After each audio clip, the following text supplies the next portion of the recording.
Now next video is basic on the development of endosperm. जैसे last video है double fertilisation के continuation के बाद में हम पढ़ेंगे कि डेवलपमेंट ऑफ एंडोस्पर्म कैसा होता है और उसके टाइप्स कौन से हैं। ठीक है, तो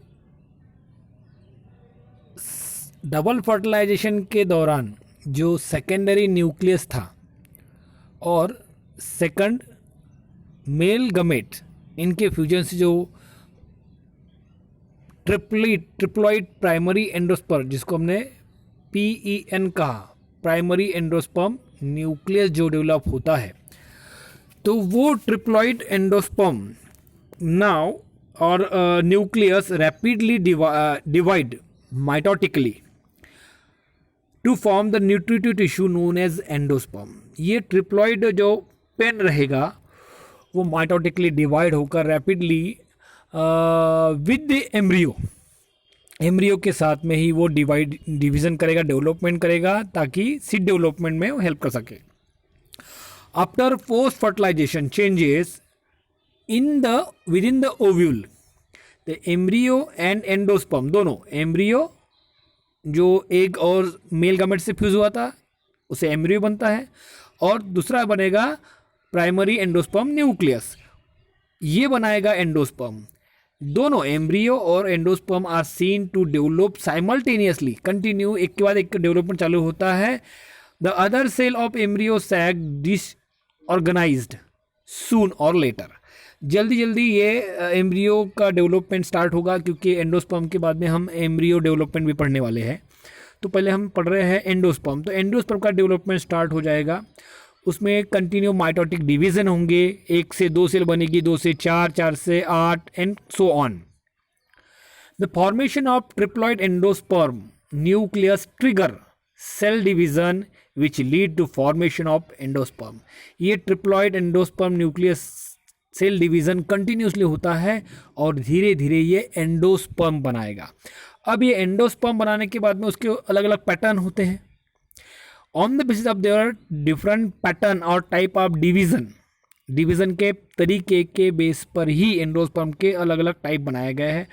there are 3 types basically of endosperm development, that is a nuclear type, cellular type and helobial types. ये 3 हमारे बुक के अंदर में मेंशन किए हैं, तो हम ये 3 पढ़ने वाले हैं। ये न्यूक्लियर, सेलुलर और हेलोबियल एंडोस्पर्म क्या है, वन बाय हम पढ़ते हैं। ठीक है, पहला आएगा nuclear type of endosperm development. अब इसमें क्या बोला गया है, it is the most common type of angiospermic family. 161 endosperm family जो है उनमें ये बड़ा कॉमन सा एग्जाम्पल है। इसमें होता क्या है, न्यूक्लियर टाइप वर्ड की तरफ जाएंगे। न्यूक्लियर मतलब क्या होगा, सेल का nucleus. Here the primary endosperm nucleus rapidly divide mitotically without cell wall formation to produce large number of free nuclei. एक सेल के अंदर में माइटोटिकली न्यूक्लियस ही, नाम क्या है, न्यूक्लियस टाइप, न्यूक्लियर टाइप बराबर है। तो क्या होता है, एंडोस्पर्म के एक सेल के अंदर में ही कंटिन्यू माइटोटिकली न्यूक्लियस ही डिवाइड होगा। जैसे हमने लास्ट ईयर पढ़ चुके थे माइटोटिक डी सेल डिवीजन, तो सेल डिवाइड होती है, पहले क्या होता है, कैरियोकाइनेसिस, और उसके बाद होता है साइटोकाइनेसिस। करेक्ट, साइटोकाइनेसिस होता है। तो यहाँ पर क्या हो रहा है, कैरियोकाइनेसिस हो रहा है, लेकिन साइटोकाइनेसिस नहीं हो रहा है। मतलब एक ही सेल में free nucleus, large number of free nucleus बन जाएंगे। और big central vacuole is appear, उसके सेंटर में बड़ा सा वैक्यूल बन जाएगा और सारे न्यूक्लियस सेल के वॉल के तरफ इर्द गिर्द जमा हो जाएंगे। Appear centre of the cell pushes nucleus toward the periphery, इसके कारण सारे न्यूक्लियस सेल के पेरीफेरी में, मतलब बाहर की ओर धकेले जाएंगे। लेटर, उसके बाद में क्या होगा, wall develop between the nucleus. उसके कई समय के बाद, मतलब एक सेल के अंदर में, मान लो डायग्राम में से आने वाली है बाद में, एक सेल है, एक सेल से 2 न्यूक्लियस बने, फिर 2 के 4 हुए, ऐसे करते करते बहुत सारे एक ही सेल में न्यूक्लियस बनते चले गए और सेंटर में वैक्यूल बन गया। सारे न्यूक्लियस कहाँ है, पेरीफेरी पर है, मतलब वॉल की ओर है, लेकिन सेल वॉल बनी नहीं।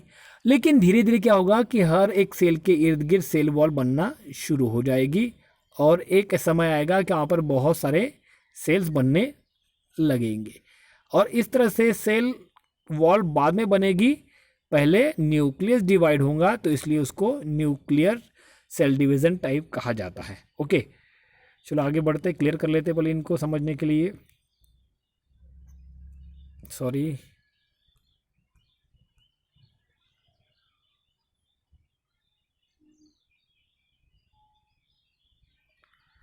अब क्या होगा,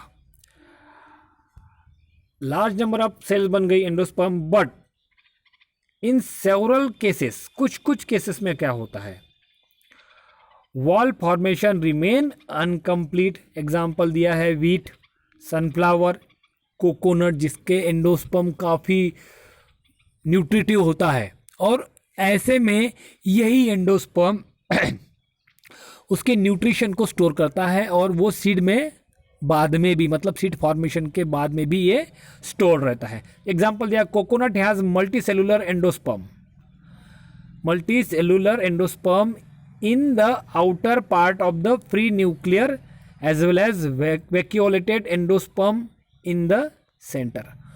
बड़ा सा वैक्यूल रहेगा, आपने नारियल खाया होगा, कोकोनट खाया होगा, अंदर में खोखला होता है तो बड़ा सा वैक्यूल है। बाहर से देखोगे तो काफ़ी सेल होती है, लेकिन आप अंदर देखते हो तो वो फ्री होता है, मतलब आप उसको हाथों से या उंगली से उसके अंदर के पार्ट्स को आप निकाल सकते हो। ये बेस्ट एग्जाम्पल है इस न्यूक्लियर एंडोस्पर्म का, जिसमें आउटर पार्ट में सेल है, आउटर पार्ट में क्या है, सेल है, और इनर पार्ट में क्या है, फ्री न्यूक्लियर है, और सेंटर में बड़ा सा वैक्यूल भी है। तो एग्जाम्पल है न्यूक्लियर एंडोस्पर्म का। सेकंड आते हैं, these are the example of nuclear endosperm. एक सेल के अंदर में बहुत सारे सेल्स, वैक्यूल बना, सारे न्यूक्लियस काफ़ी सेल के इर्द गिर्द है, बाद में धीरे धीरे सेल डिवीज़न हुआ और बहुत सारे सेल बन गए। अब सेलुलर एंडोस्पर्म, सेलुलर एंडोस्पर्म मतलब जैसे माइटोटिक सेल डिवीजन होता है वैसे सेम, कि सेल न्यूक्लियस डिवाइड हुआ, कैरियोकाइनेसिस हुआ और उसके नेक्स्ट साइटोकाइनेसिस हुआ। In some plant of division of triploid primary endosperm nucleus immediately, तुरंत में, फॉलोड बाय सेल फॉर्मेशन, मतलब न्यूक्लियस डिवीजन के तुरंत बाद में ही एक सेल हुई, एक सेल से दो सेल, दो से चार सेल, सेल बनती चली गई, उसको सेलुलर एंडोस्पर्म कहा जाएगा। So that the endosperm is cellular right from the beginning, शुरुआत से ही एक सेल से दो, दो से चार, चार से आठ और सो ऑन बनता चला जाएगा। न्यूक्लियर में क्या था, पहले न्यूक्लियस डिवाइड हुआ, बहुत सारे न्यूक्लियस बने और बाद में हर एक न्यूक्लियस के इर्द गिर्द सेल वॉल फॉर्मेशन हुई। It is the most observed in 72 family of dicots। Example, balsam plant, जिसको आप चूड़ी के झाड़ कहते हैं, पिटूनिया फ्लावरिंग प्लांट है, एक्सोरा फ्लावरिंग प्लांट है, जो हमारे घर में ऑर्नामेंटल प्लांट लगाए जाते हैं, ये दोनों ऑर्नामेंटल प्लांट हैं, और बाल्सम हमारा लोकल प्लांट है जिसको हम चूड़ी का झाड़ कहते हैं, बाल्सम प्लांट। ठीक है, तो ये हो गया सेलुलर एंडोस्पर्म। अब आते हैं हम तीसरे टाइप पर, इसको हेलोबियल एंडोस्पर्म टाइप कहा जाता है। हेलोबियल मतलब बेसिकली दोनों प्रकार का, combine of nuclear as well as cellular endosperm.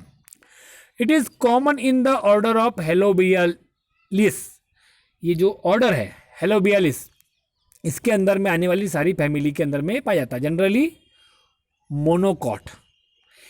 In this case the first division of primary endosperm into the nuclear type या nucleus type followed by transverse wall, उसके बाद में ये तुरंत में ही वॉल फॉर्मेशन भी होता है।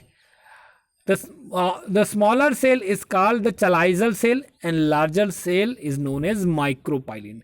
एक सेल से दो सेल बनेगी। अब हर एक सेल में, ये एक सेल और दूसरी सेल, हर एक सेल में ये पहले टाइप जो सेल डिवीजन होगा वो होगा कौन से टाइप का, सेलुलर टाइप का।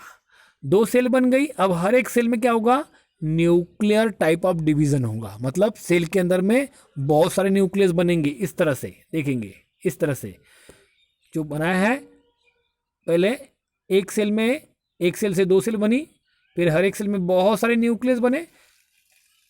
न्यूक्लियर टाइप का डिवीजन दिख रहा है क्योंकि इसमें क्या है, सेंटर पर सेंटर पर क्या है, सेंटर पर है वैक्यूल, है ना। तो इस तरह से इसका डेवलपमेंट होगा।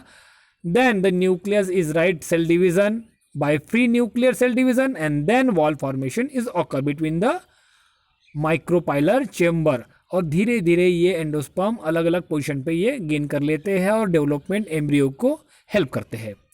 It is the intermediate between the cellular and nuclear type of endosperm. Example है एस्पेडिलस टाइप, आपने ये नहीं दिखा है, हमारे इधर कॉमन नहीं मिलता है, ठीक है।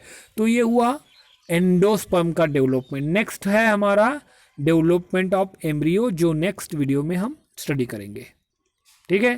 Thank you.